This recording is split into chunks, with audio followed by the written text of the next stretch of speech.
Bum bum bum. Começando mais um vídeo. Aquele vídeo que deveria sair na quarta, mas está saindo agora na segunda, porque semana passada eu tive uns problemas com a iluminação, fiz umas tentativas, não deu muito certo, então a gente volta pro antigo estilo com o moletom preto, porque esse moletom preto basicamente virou o uniforme desse formato de vídeo. E pode estar fazendo 30 graus, eu vou colocar esse moletom, gravar e tentar não morrer durante a gravação. Bom, primeiro de tudo é que nós vamos fazer um formato de reflexões diferentes dessa vez. Eu abri na semana retrasada, semana passada, não lembro, memória não está das melhores. Abri uma caixinha perguntando para as pessoas o que elas acreditavam que era o que mais pesava na saúde mental das pessoas, ou o que o ser humano mais tinha dificuldade em relação à saúde emocional e tudo mais. E as pessoas responderam. E eu vou tentar desenvolver uma reflexão curta, mas profunda, né? Com base no que vocês mandaram para mim. Então, a Paula, a Letícia e a Luciene, muito obrigado pela contribuição de vocês, falaram sobre dependência emocional, imaturidade e dificuldade de aceitar, compreender as diferenças do outro. Vamos começar por dependência emocional e imaturidade. Porque, por incrível que pareça, as coisas andam muito próximas uma da outra. Porque o que acontece geralmente? A dependência emocional, ela nasce principalmente de uma dificuldade em você assumir responsabilidade sobre sua vida. E quem não assume responsabilidade pela sua vida é imaturo. Então as duas coisas andam muito juntas. Quanto mais imaturo uma pessoa é, mais dependente emocionalmente ela vai ser.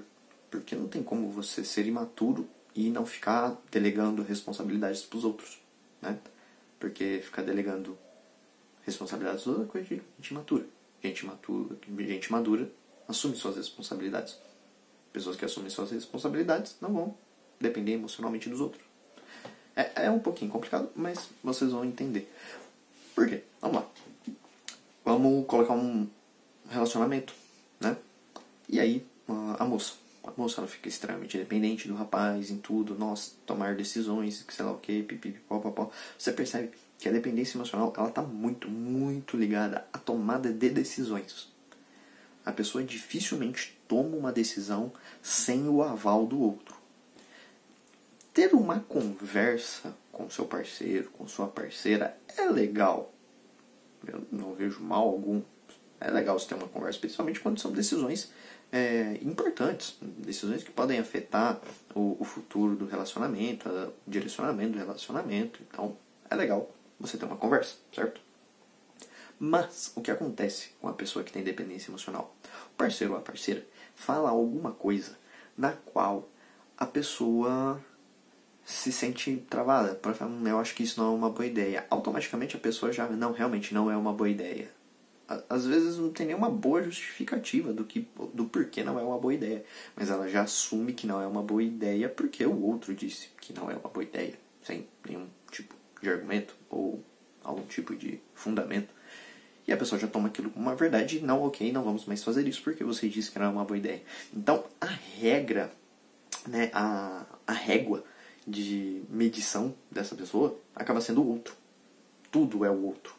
Eu só existo por causa do outro. O outro é que define o que é certo, o que é errado pra mim, o que é bom, o que é ruim pra mim. Ele é a minha medida. E aí, isso não preciso desenvolver muito. Vocês sabem que isso não vai dar muito certo, cedo ou tarde. Principalmente quando estamos falando de homem para mulheres. Homens que têm dependência emocional de mulheres acabam gerando um tipo de situação na qual a mulher acaba se colocando como mãe do cara. E isso é patético, né? O cara que é imaturo, que precisa da namorada, da esposa pra, resolver coisas básicas, é um sério problema. Porque você começa a tratar a sua namorada, sua esposa, como sua mãe. E ela é sua parceira, né? Ela não é sua mãe. Sua mãe é sua mãe. Muito provavelmente você já não depende muito de sua mãe. Espero que você não dependa tanto assim de sua mãe, emocionalmente falando. E você não pode transferir isso para sua namorada ou para sua esposa, porque isso é um sinal de imaturidade. E aí, como resolver a dependência emocional? A amadureça. E como é que você vai amadurecer? Simples. comece a fazer coisas das quais você tem dificuldade. Esse é o primeiro passo. Faça uma listinha. Quais são as coisas que você tem dificuldade? Ah, eu tenho dificuldade de falar no telefone. Comece a falar no telefone. Claro, você não vai ligar para pessoas aleatoriamente. Comece a conversar com pessoas mais próximas. Tente fazer algumas ligações. Caso você more com seus pais, converse com eles.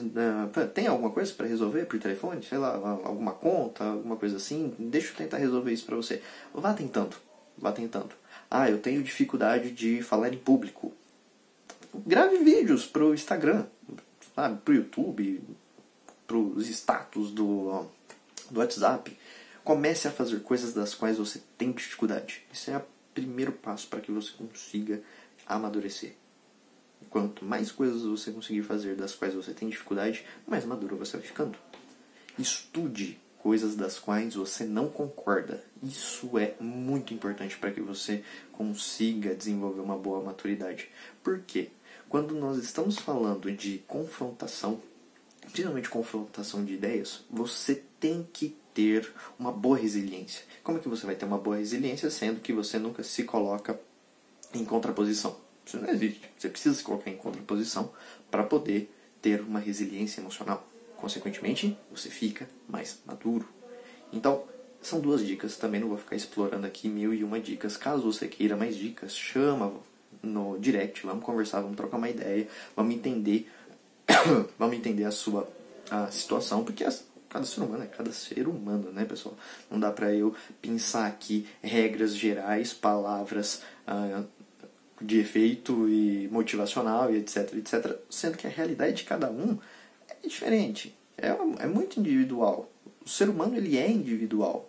Nós temos, sim, características que partilhamos, padrões psicológicos, etc. Só que com a forma como cada um vive tudo isso é diferente. É pessoal.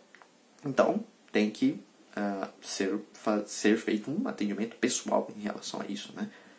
Então, partindo para o segundo tema, que foi a Luciane que colocou. Obrigado, Luciane. É sobre a dificuldade de aceitar, né, o outro. Principalmente quando esse outro é alguém próximo. Pode ter certeza que quando estamos falando de um amigo que mora muito distante, a gente vê uma vez por ano, ou um parente, as diferenças dessa pessoa não são tão relevantes assim. Agora, quando são pessoas mais próximas, aquele colega de trabalho, o meu filho, minha esposa, isso pesa mais. Por que que pesa mais? Porque nós temos um vínculo emocional mais forte.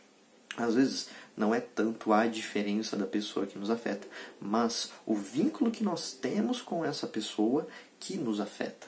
Então, o que nós precisamos fazer para melhorar isso? Estudar.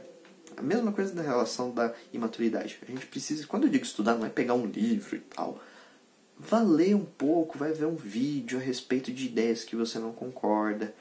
Comece a pensar um pouco sobre como o outro interpreta aquela determinada situação. Não estou defendendo relativismo, ok? Mas entender o porquê o outro pensa daquela forma, o que acontece com aquela pessoa para ela pensar daquela forma, quais são as dificuldades que ela tem. Porque, lembre-se, nós somos seres emocionais. Nós não somos seres lógicos, racionais, no sentido de que toda hora a gente está agindo de forma lógica e racional. Nós somos lógicos e racionais, mas não colocamos a lógica e a racionalidade sempre em primeiro lugar. Em 90% das vezes, a estatística é tirada do além, fonte Águas de Lindóia. Mas vamos ser sinceros, é uma questão de bom senso. É só você ver. Na maioria das vezes nós estamos agindo de forma emocional. A gente age de forma impulsiva. Então, quando nós começamos a pensar que o outro age de forma emocional, que essa pessoa tem dores, tem dificuldades, fica um pouco mais fácil de você entender a atitude do outro. Talvez você não aceite plenamente, mas você começa a entender o porquê o outro age assim. E quando você começa a entender o porquê o outro age assim, você começa a ouvir essa pessoa com maior atenção. E aí você ouvindo essa pessoa com maior atenção, o que vai acontecer?